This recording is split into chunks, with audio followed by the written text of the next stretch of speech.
yourself you can't do X, Y, and Z, and then you create justification why you can't do those things, like, I can't speak in public. I'll be embarrassed. I don't think I'll be able to do this because I've never done it. I have this bad habit because it runs in the family.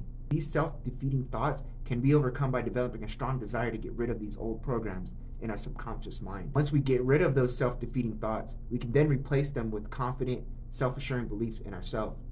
Let's think big using optimism. Let's change our attitude to reflect beliefs of a favorable outcome. Let's look for more positive ways of dealing with situations, because the number one weakness for most humans is probably self-depreciation or self-doubt, selling ourselves short, not believing in ourselves, or not believing we can do something. When I do my self-evaluations, and that's just my prayer time and meditation, I tend to have a list of inadequacies and faults, and that's just like that negative self-talk that says I suck at this because of my shortcomings. Focusing on those shortcomings can lead to emotions that I don't particularly want, and those less favorable emotions can then produce unfavorable behaviors.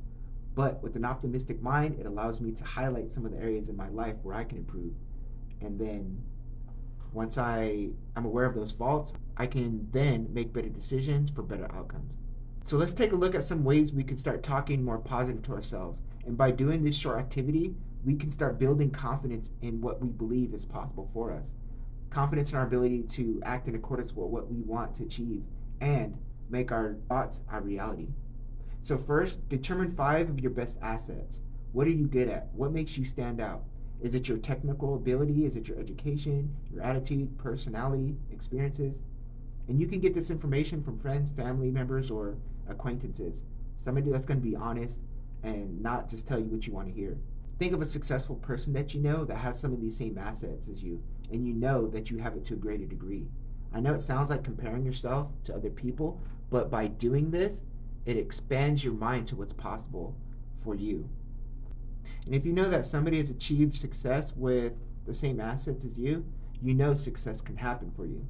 It's like when the fastest mile was ever ran. No one ever thought it was possible to run a mile under 4 minutes until the 1954 Olympics when Roger Bannister ran at 3:59. Once people knew it was possible, many have since done that and better. So if you see someone with the same assets as you and with success, use that as a testament to what is possible and what you can do. I'll give you an example. I can say that me and a master sergeant are both going to college. He's about to receive his first degree, and I'm halfway through my second.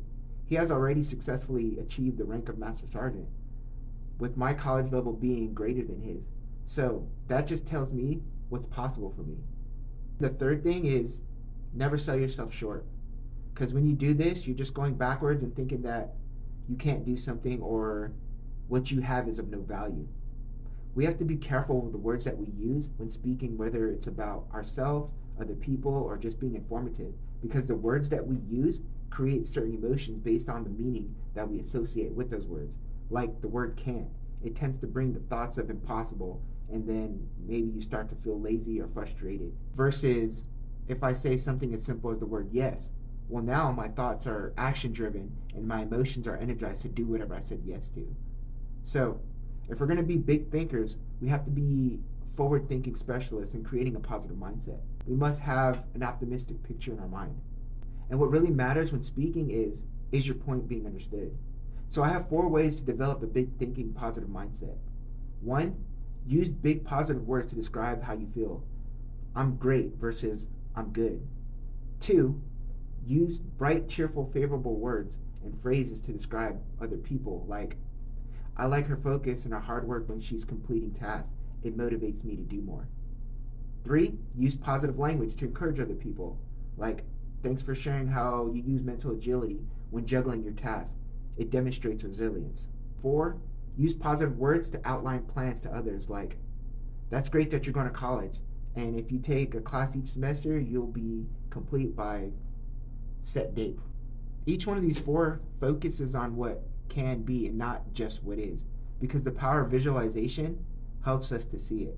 Just because you don't have it now, determine not to let what you don't have stop you from pursuing your goals.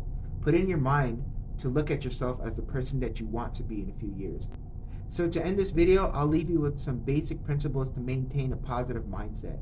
It isn't what you have that's important. Rather, it's what you do with what you have.